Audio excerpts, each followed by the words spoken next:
There aren't many rivals to whom Tyson has shown fear before stepping into the ring. However, Eric Butterbean's track record suggested that it would only take him a couple of seconds to finish the Great Iron Mike. We invite you to take a journey through history, counting down some of Butterbean's most impressive knockouts. You will see that no matter the opponent, his power was unmatched. The Great Iron Mike hasn't been the only one capable of ending an opponent in seconds. Eric Butterbean showed Thompson that no matter how long he had trained, the fight was his from the beginning. James' height and athletic physique seemed to give him a slight advantage over Butterbean. Anyone would think he had great agility and strength to dodge his punches and knock him out, but it wasn't the case. As soon as the bell rang to announce the first round, Thompson began to advance toward Butterbean. Eric, on the other hand, seemed focused on every move and attempted a couple of punches just to test James' guard.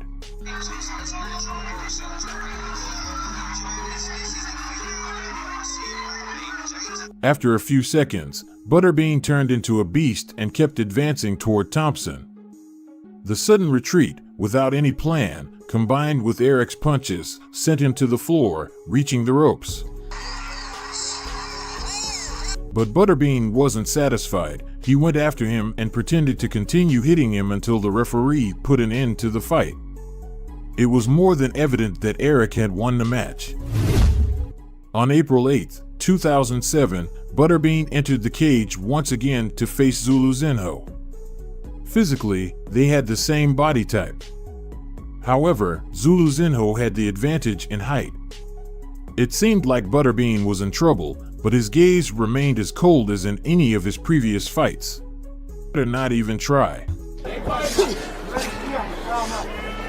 Butterbean could defeat him. The fight between Butterbean and Joe Wiggins was announced as a 4-round attraction in the heavyweight division, and that night, the audience was eager to enjoy it. Jay Nady was the referee for the event, and anyone could tell he knew what was coming just by exchanging glances with Eric. Joe Wiggins had an athletic body, but his muscles weren't very big. However, he seemed to have a slight height advantage in the ring. At the start of the fight, Joe did a great job with his footwork. He moved from side to side and didn't give Butterbean a chance to land one of his powerful punches, but Eric knew he had to press on. Hero status. If he fought his entire career in exhibitions, it wouldn't make a difference as far as people looking ABC affiliates here, calling him the 4-round champion of the world because he lost one. Anyone would say Joe was almost showing off towards the end of the first round. The reality was that he didn't know what awaited him. If there's one thing you shouldn't do, it's angering Butterbean.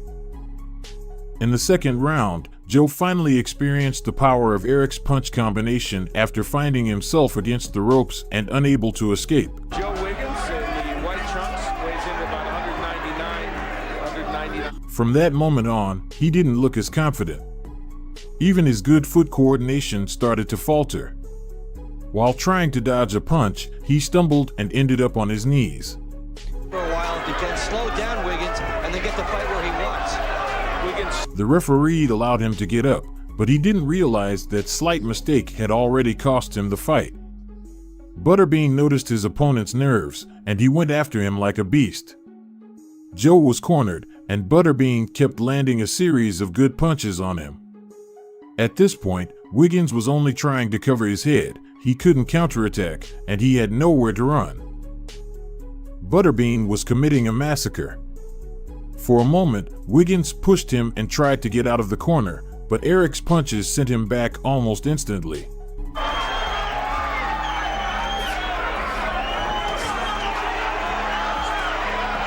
It was then that the audience realized there was no escape for Joe. He just had to hold on for another 30 seconds until the end of the round. He bought some time by hugging Butterbean, and when the referee separated them, Eric continued with a good series of punches. However, Joe was saved by the bell.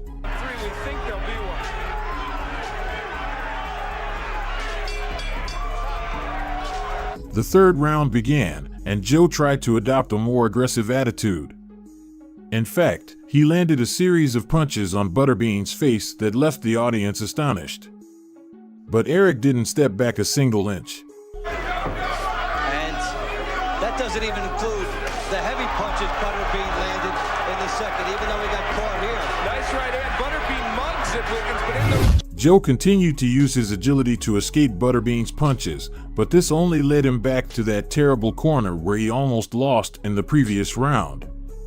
It was a massacre again, and despite Wiggins trying to leave the corner, Butterbean used his large body to create a barrier. Again, he launched himself at Butterbean to make the referee separate them. However, it didn't help him at all. He wasn't attacking anymore, he was just covering his head while Eric demonstrated how to dominate an opponent. The audience had to wait until the fourth round to see Joe finally knocked out.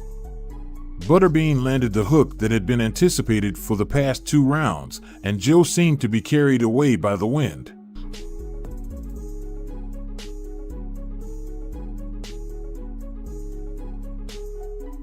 Although the ropes caught him, he couldn't stay on his feet. Thus, the referee put an end to the fight, and Eric confirmed that he was still a beast. And if you've enjoyed this journey into the past so far, we invite you to go a little further back to the night when Butterbean faced Brian Hitman Henry, a 23-year-old student. From the beginning of the fight, Henry landed good punches on Butterbean. Unfortunately, none of them were strong enough to gain ground in the ring. In many cases, a younger opponent can have a significant impact on the outcome of a fight. However, Butterbean was determined to prove that, at his age, he still had a lot to offer. For every punch Henry threw, Butterbean returned 3.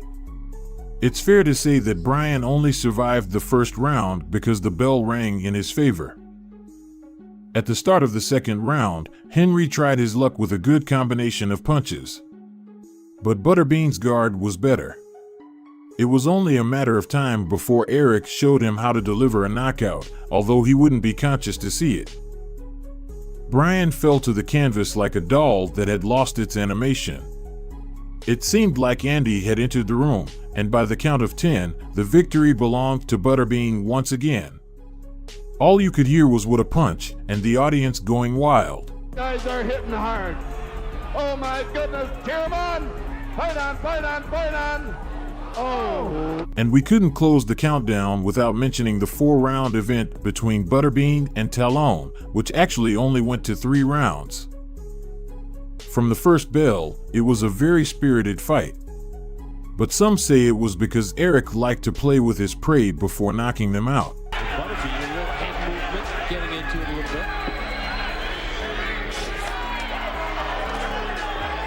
Talon answering back. He knew what the audience wanted to see, which is why he put on a show until the end of the 3rd round. Then, with Kevin against the ropes, he executed a series of punches that culminated in a powerful hook that made Talon fall to his knees on the canvas. With less than 15 seconds left to survive for the 4th round, Kevin couldn't continue the fight. And Butterbean, like a true champion, went to embrace him after being the reason why his face was unrecognizable. Knowing his track record, you now understand why that night Tyson, perhaps for the first time, felt fear that such a formidable opponent could end him in a matter of seconds. Which other fight do you think should have made it into our list of impressive knockouts by Eric Butterbean Esch? Do you have a favorite? We're reading your comments.